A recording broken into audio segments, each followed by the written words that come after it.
Enjoy your drink, she said with no smile. Yeah, I'd like to have, she laughed. You'd like to have what? She asked me. Had a drink with you, I replied, turning bright red. We danced and chatted and generally got to know one another over the last 2 days of camp. I'd lied quite a lot, even told her my mum ran off with the milkman. She thought I was hilarious. I felt like a bastard. I got a number before we left camp and I promised to call her. She didn't look back when she was in the car with her parents. I knew we were from 2 different worlds. Hers posh, a strong family with rules, but mostly very caring. Man with dead, and a killer. The rest, well, I had no idea where they were. I wanted both her and her type of life so badly. I put the number in my pocket and recalled her words. If Mum or Dad pick up, just hang up, she told me. Why was she so concerned? I didn't want her around my family. I didn't want her to see the real me. It was better to fake it. I convinced myself I was protecting her.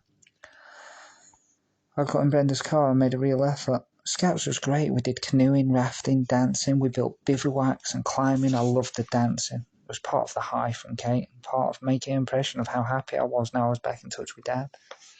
Brenda gave me a few comments. Oh, that's good, or oh, great. But otherwise there was no conversation. I didn't care. I had Kate's number tucked in my sock.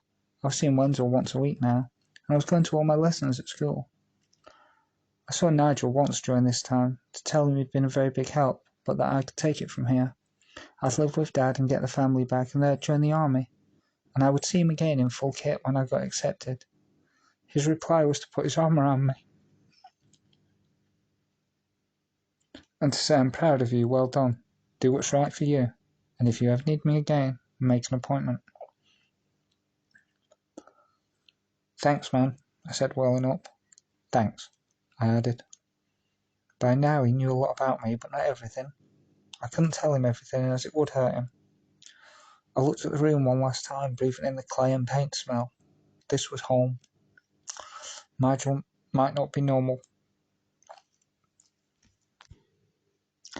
but he was a special kind of perfect.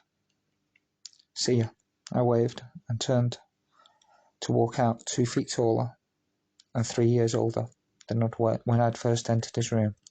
Oi, he shouted. I turned back. You still owe me a game of chess, he said, cracking a smile. Go have a smoke, I replied. Walked out, feeling like that little girl who'd painted that waterfall.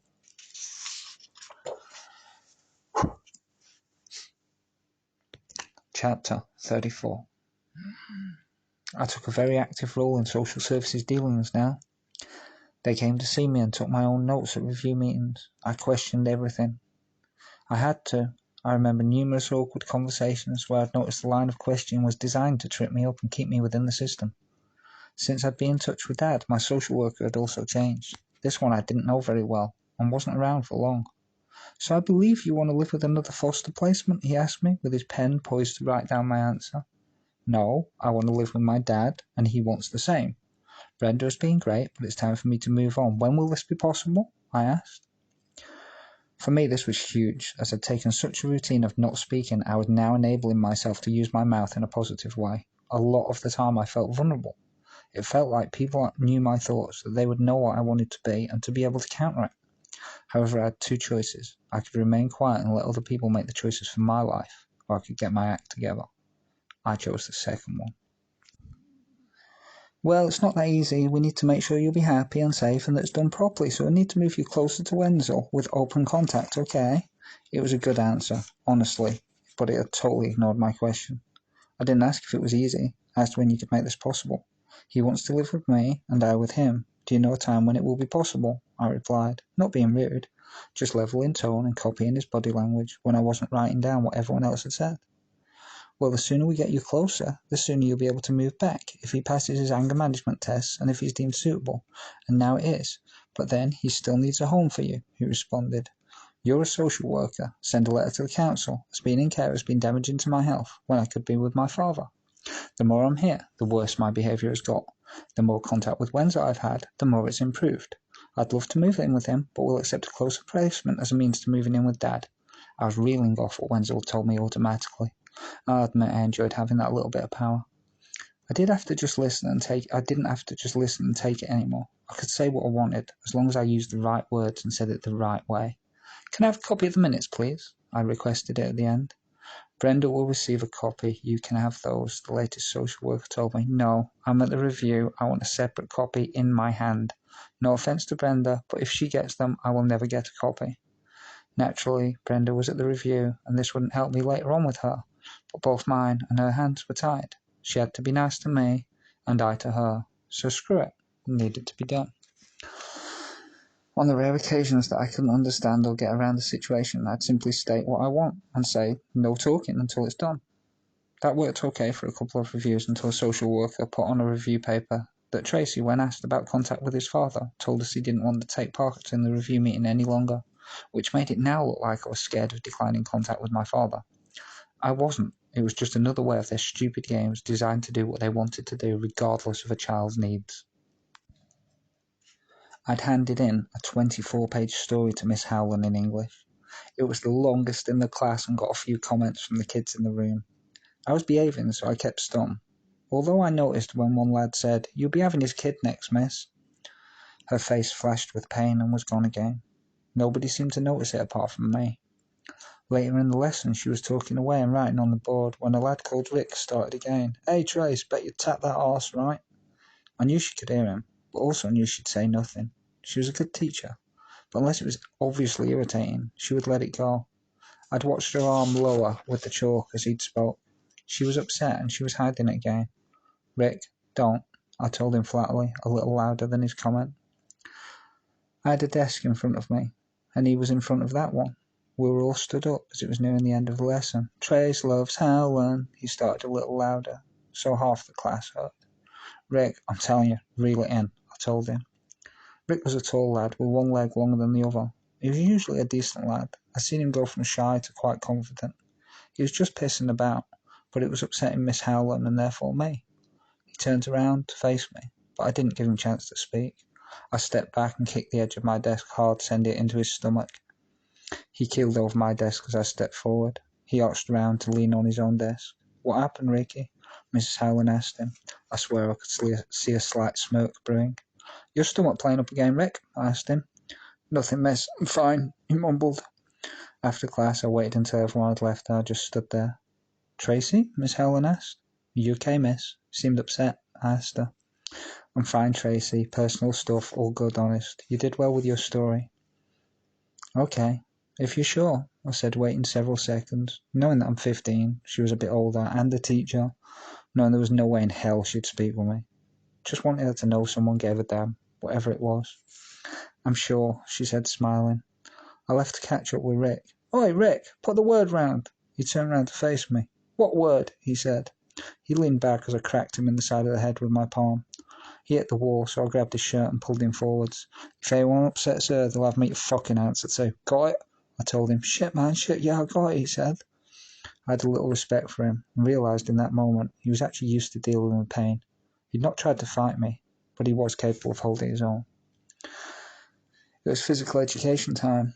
I didn't like gym, but as I was behaving myself, I'd got changed into the compulsory white shorts and t-shirt.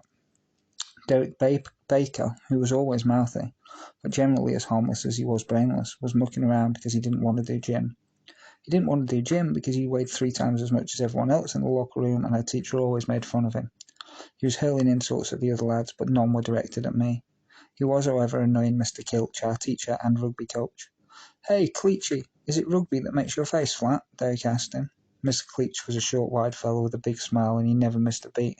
"What's up, Porky? Couldn't manage the gym? Tell you what, tomorrow we'll play football. Which one do you want to be, the pitch or the ball?" I creased up laughing, as Mr. Cleach obviously thought Derek was joking, and replied in kind. The session went well, apart from Derek every so often complaining, and we laughed it off until it was time to get changed again. Derek stormed in after being told off by Mr. Cleach and started grabbing people's bags and throwing them around. "Fucking dickhead, who does he think he is?" I noticed Derek was attention-seeking. He'd not thrown Mark's bag or Graham's as they was his friends, and Graham would spark him out, but he picked up everyone else's bags and started throwing them, pushing them, or both. I retrieved Peter's bag, who was the oldest in our year, but also the smallest and thinnest, a ginger-haired lad whose family was made of money. He was amazing at art and very clever, but he rarely spoke. Derek grabbed it again and chucked it. "Derek!" I shouted above the level of his screaming insults at Mr. Clutch, who wasn't even in the room. I picked up Peter's bag again and returned to find Derek had thrown mine into the shower room. He was laughing and pointing at it. Fuck it. I popped him with my right, just enough to get the message across, and all hell broke loose. He started swinging like a windmill, both arms going in circles rapidly, no control, no technique, just a big fat windmill coming straight at me. I jabbed, crossed as he came closer, sidestepped, but ended up in a crowd of colts as everyone closed in to see what would happen next. Fight! Fight! Fight! They chanted in the small changing room. I had to make space. I couldn't fight like this. A few too many pies was heading straight at me again. I grabbed him, started headbutting him, turned his arm at the elbow, and spun him until we'd gone 180 degrees. I let go, sending him into the crowd and me towards the door which led into the hall. The hall was thin, but at least it was just him and me now. Ideally we'd be outside, but the hall door opened inwards and there was no way I was turning my back on Chunky. I tried a few punches, but most got knocked out of the way by this arm-circling thing. He kept it up pretty much constantly. It looked stupid, but it was working. He punched me in the gut. I dropped my guard ever so slightly. I had my mouth open slightly too. A left hook caught my cheek, opened up the inside of my mouth. It was suddenly warmer than it should have been. I shook my head, brushing the impact off. Felt the blood in my mouth. I stepped back. He stopped circling. I touched my tongue with my finger. Ran my fingers along my cheek, not taking my eyes off of Derek. My tongue and teeth were fine, however the cheek was sliced all the way from the back teeth to the front. I put my hands up, palm out. Fuck it, you win, okay? I ignored the booze and got cleaned up, shoved a gym sock in my gob and bit down on it. On the way out, Derek shoulder barged me. So that's how it's going to be, is it? I wasn't scared. Knew I should have been. Made me more concerned about my mentality. Why wasn't I scared? I was totally logical now with fighting. It was just something that had to be done. If he'd let it go, so would I. As it stood, he just wanted to be an arse. That needed to be taken care of, or it would continue. I gave myself a telling off. Get better, then drop in. If you do it now, you'll end up worse off. It went around the school for a few days how Derek had beaten me. It was an unexpected thing to them, as it was to me. I tried to ignore them. Get better, sort it, then fuck.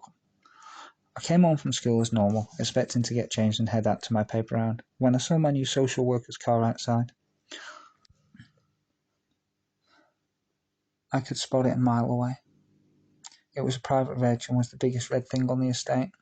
Okay, change of plan. I pictured the sheet of paper in my head as I walked down the hill towards Brenda's. Number 1, live with Dad. 2, move to care placement. 3, lots of paperwork. It must be paperwork. There's no way they're taking me to move with Dad, and there's no way they're going to move me this short notice. I'd have been told.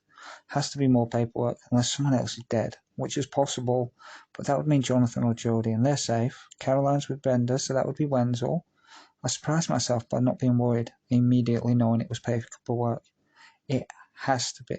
I didn't feel that change thing that I got when someone dies. There was a change feeling, but no lost feeling. Fuck it, I'll find out when I get there. The social worker was in the hall, a ginger guy, slim, just over 5 feet. He looked smart and had a briefcase and glasses. His face was covered in freckles. I'd seen him before. He was in a meeting with a team leader one day, training to be a social worker. His name was Patrick Benson. Brenda was also in the hall. I'll just get changed, I said, knowing something was up, but what? Wait, you don't need to. Come sit down, Brenda said, walking into the living room. I walked in and stayed standing. The last time I'd been asked to sit in front of a social worker, I'd been told my mother was killed. I wasn't going through that again. What is it? I asked Brenda, trying to read her eye contact. She looked like she was determined, but hiding sadness. I wasn't buying it. Patrick is here to take you to your new home, she told me. I glanced at Patrick stood in the doorway. What, now? I asked him. Yes, now. You got your wish. We enjoyed having you and hope you're happy wherever you go, she said. There was no emotion. What a crock of shit, I thought. I knew it would happen, but now. You don't need to pack anything, it's all done, Brenda added. Patrick stood there like a lemon. I looked at him. Well, I asked, sitting down. They're nice people, with no children, just you. They're a bit older than Brenda and Jim, and you'll have your own room. I'd heard enough. I was going whether I liked it or not. What about Louise? I asked. I'll tell her, Brenda said. Right, let's go, I told Patrick. Fuck it, I'm not showing Brenda, she's getting to me. Want to say anything to Caroline before you leave? Brenda asked me. I thought about it for a split second, and it hurt. Caroline is my sister. She should know why I'm going.